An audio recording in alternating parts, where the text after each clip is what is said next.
አንዳንድ ጊዜ ሪስፖንሲቢሊቲ መንፈር አለን እኮ ስንድን እኮ ያው ሁሉ ነገራችን ወደ ትከሻችን ወደ ራሳችን አይደል እያመጣን የሚመጣው። ምክንያቱም ከዛ ሰውዬ ላይ እኮ እናነሳለን።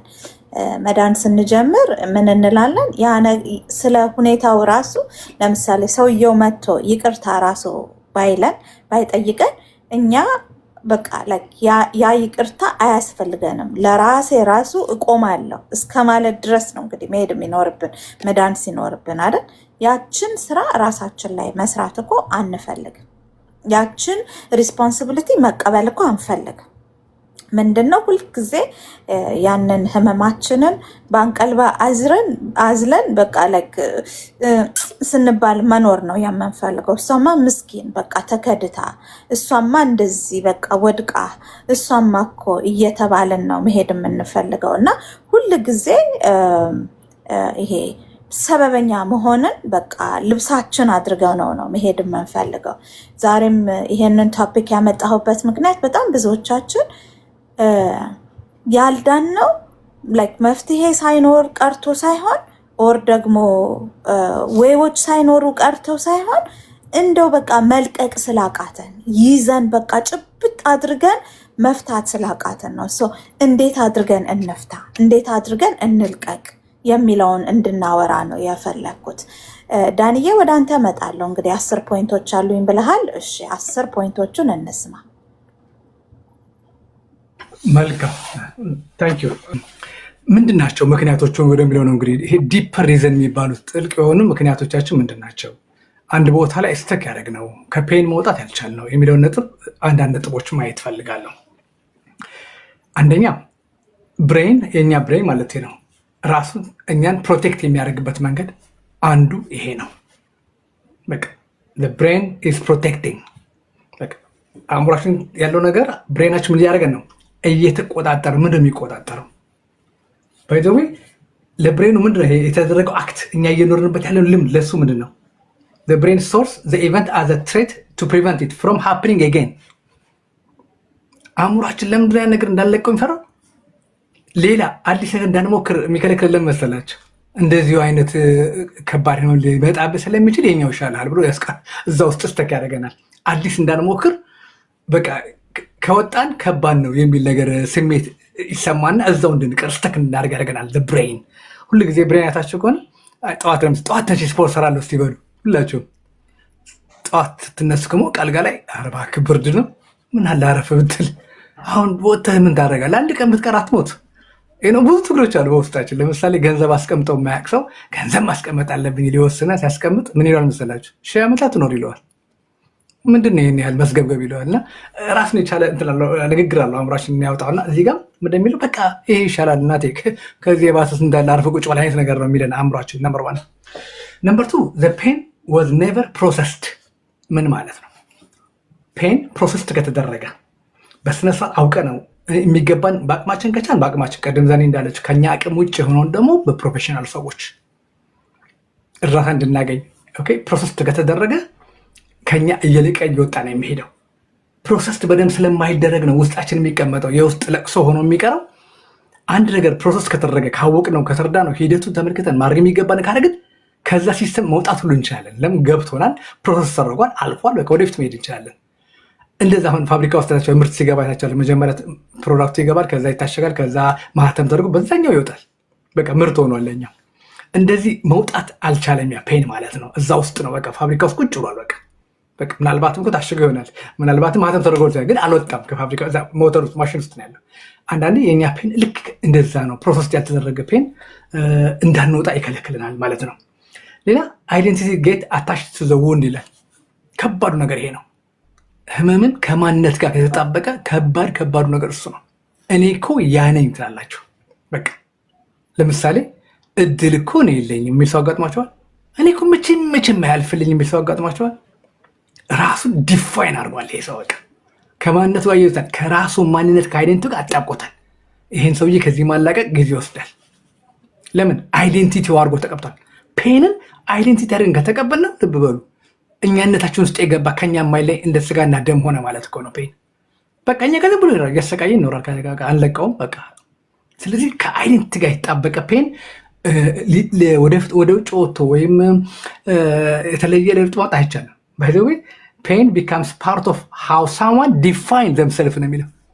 አንዳንድ ጊዜ ሰው ራሱን ዲፋይን የሚያደርገው በዛ ፔን ነው። በቃ ዲፋይን የሚያደርገው በቃ ምንም እንደተናገሩት ያችን ፔን ነው ማሳየት የሚገልጠው። እኔ በህይወቴ ከባድ ፔን ያጋጠመኝን እዚህ ክፍል ተናግሬያለሁ፣ ደግሞ አልፈልግም። ያን ፔን ተሻገርኩት በቃ እንጂ አሁን ሌላ ጊዜ ያን ነገር ሼር ማድረግ ካለብኝ አኒታ ለልምድ ለሌሎች አስተማሪ ከሆነ ነው እንጂ እኔ ተሻገሬው የለሁበትም፣ እዛ ውስጥ የለሁም። በቃ ሄዷል።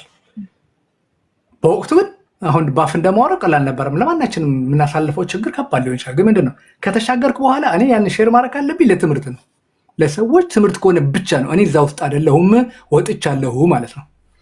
ይህን በደንብ እናስወል ፈልጋለሁ። አራተኛ ሶስተኛ አይደንቲቲንግ ጌት አታችድ ዊዝ ኦን ሶሪ ሌቲንግ ጎ ካን ፊል ላይክ ሉዚንግ አይደንቲቲ። በጣም ይገርማችሁ ፔንን ሌቲንግ ጎ ማድረግ ምን እንደሚሰማችሁ ታውቃላችሁ? እንደ አይደንቲቲ ማጣት፣ ማንነት ማጣት። ሌቲንግ ጎ ካን ፊል ላይክ ሉዚንግ አይደንቲቲ። ማንነት ማጣት ከባድ ነው፣ ቀላል አይደለም።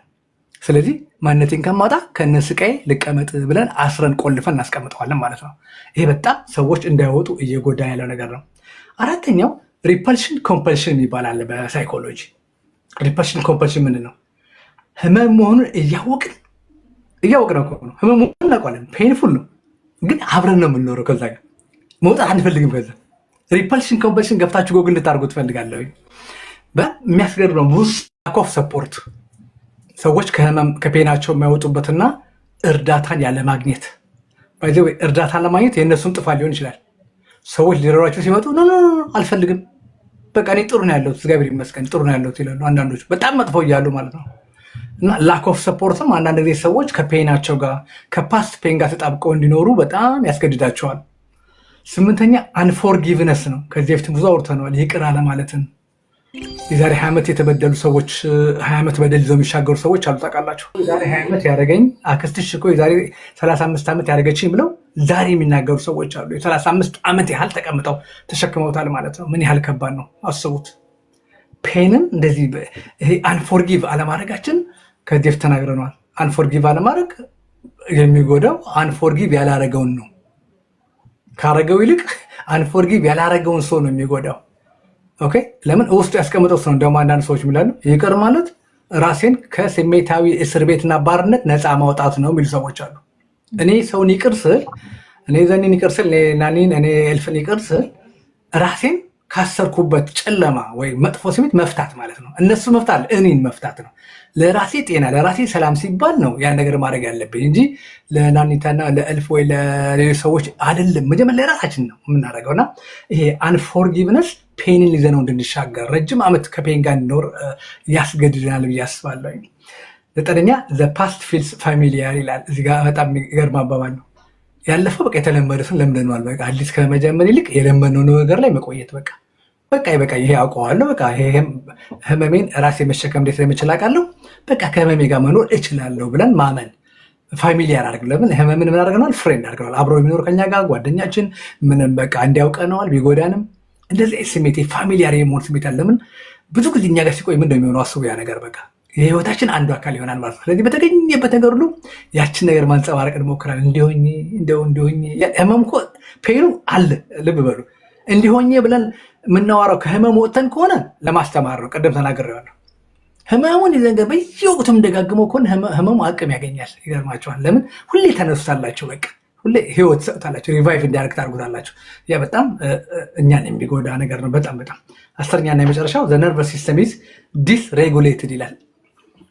ሬጉሌትድ እና ዲስሬጉሌትድ ያው ሁለት ተቃራኒ ቃሎች ታውቃላችሁ። በትክክል ሲሆን ሬጉሌትድ ይባላል። ነገሮች በትክክል ሲሄዱ ሆርሞኖች፣ ስሜቶቹ ነገሮች።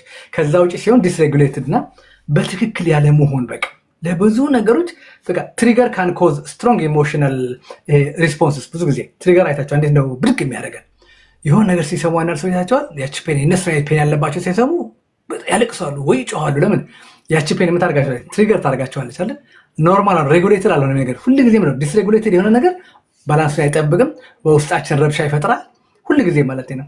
እነዚህ ነገሮች በጣም ወደኋላ ያስቀሩንና ወደኋላ የጎተቱ ነገሮች ናቸው። ከፔን እንዳንሻገር ከጎተቱን 10 ብቻ አይደሉም 100,000 ሊሆን ይችላሉ። እኔ የማውቃቸውን ጥቀቱ ከዚህ በላይ ማዕት አሉ። እኔ ግን እነዚህን ለዛሬ አቅርቤያለሁ። አመሰግናለሁ። ቴንኪው በጣም ዳንዬ፣ ቴንኪው በጣም ሄልፕፉል ናቸው። እውነት ነው። ራሳችንን ዞር ብለን መስታወት አድርገን ማየትና ምን እየሆንን ነው የሚለውን ለመመለስ እንድንችል የሚረዱን 10 ነጥቦች ናቸው እና በጣም እናመሰግናለን።